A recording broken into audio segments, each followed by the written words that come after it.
Heads up. Okay. Heads up. Scotty, how are you? Ryan's coming. Hey, guys. Remember when you guys had Polaroids? You had to, like, you know, get twisted. Right. Is that a Polaroid here? That's what I. Good morning. We just had a very, very good meeting with our members. As I said on Friday, we all have to reflect on what we could have done better.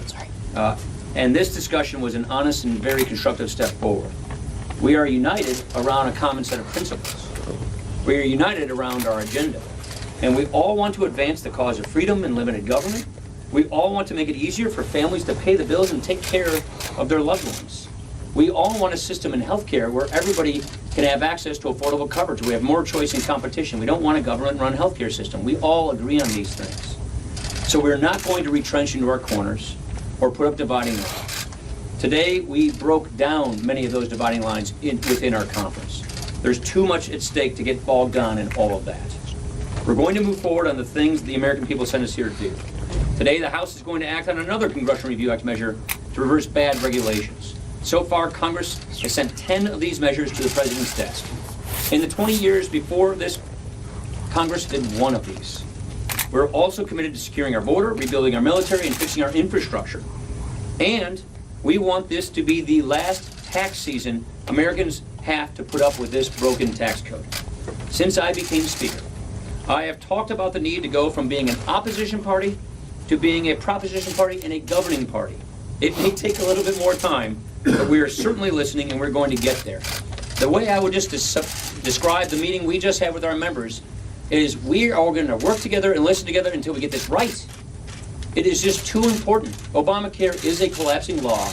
Obamacare is doing too much damage to families. And so we're going to get this right.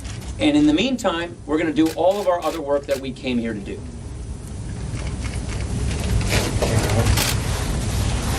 Well, I want to convey exactly what the Speaker just said. We had a very good conference. A conference that, from a microcosm, people on all sides. And the discussion was exactly what the American people are talking about. We promised that we would repeal and replace Obamacare. And that's exactly what we're going to do. Friday, timeline wasn't there. The votes were not there yet. That doesn't mean that we're not going to get there. And that's what this conference was about and what we're actually working towards. In the meantime, we will go back onto the floor, as the Speaker talked about, from our regulatory reform. As you watched, prior to this Congress, only one has ever been signed into law. Well, we will take the FCC privacy regulation up. That'll be the 15th one that has passed the House. The President signed 4 others into law yesterday, again surpassing the total. This is the part of the plan of putting America back to work, bringing common sense regulation back, and continuing on our path to repeal and replace Obamacare. And coming out of that conference, I have more confidence that we will get it done. After this morning, the resolve of our conference to repeal Obamacare and replace it has never been stronger. I think it was really positive. The openness that members have to working to get the yes that weren't there. And I do think it was important again to point out that the vast majority of our conference was already there in support of the bill that we want to put on President Trump's desk. To my Democrat colleagues who were celebrating Friday's action, I think their celebration is premature, because I think we're closer today to repealing Obamacare than we've ever been before, and surely even closer than we were Friday. So we're going to keep working. This issue isn't going away. Obamacare continues to fail the American people. You're going to continue to see double-digit increases in premiums because Obamacare doesn't work. And so the fact that our conference is more resolved than ever to repeal this law is very encouraging, and we're not going to stop until we get it done.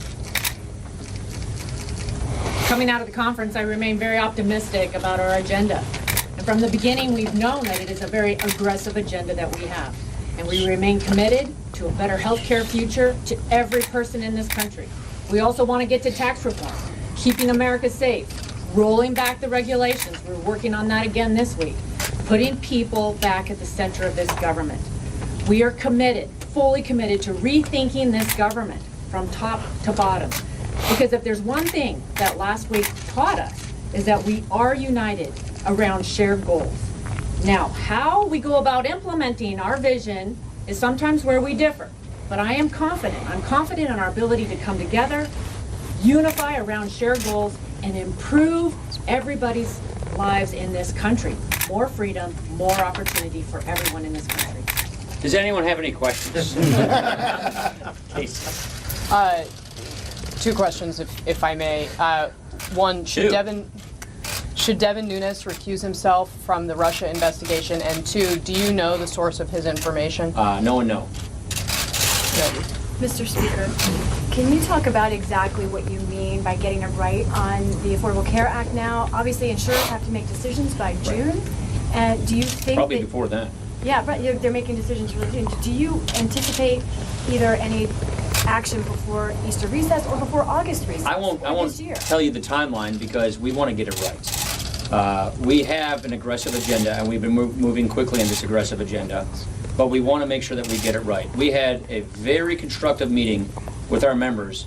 Some of those who were in the no camp expressed a willingness to work on getting to yes and to making this work. We want to get it right. We're going to keep talking to each other until we get it right. I'm not going to put a timeline on it because this is too important to not get right and to put an artificial timeline on it. You're right, the insurers, yeah, they've got to make it. That's why I'm so worried about this issue. This law is collapsing. You're going to see if Obamacare just stays as is, that's not acceptable for the American people. That's not what we said we would do. So we're going to go figure out how we get this done. And I think what's confusing to everybody is we have to use these Senate rules. We call them reconciliation. You know what that is? That means you can't pass the bill you really want to pass in the House because it gets filibustered in the Senate. You have to pass a bill in the House that can get through and prevent a filibuster. And it is that frustration that our members are grappling with right now. Yeah, Last question. it was the lady behind you. Thank you, Mr. Speaker. Who are you with? Alice Olstein with Talking Points Memo. A lot of outside groups are calling on Republicans to use the upcoming CR to defund Planned Parenthood. Is there any We think consideration of that? we think reconciliation is the tool because that gets it in law. Yeah. Reconciliation is the way to go. Go ahead. I'll give you a minute. Mr. Speaker, any sign that the Freedom Caucus members are willing to compromise? Yeah, that's what I was saying. We have our members. I don't want us to become a factionalized majority. I want us to become a unified majority. And that means we're going to sit down and talk things out until we get there. And that's exactly what we're doing. And we saw good overtures from those members from different parts of our conference to get there because we all share these goals and we're just going to have to figure out how to get it done. Thank you. Mr. Speaker, Mr. Speaker, Mr. Speaker. Let's hear it.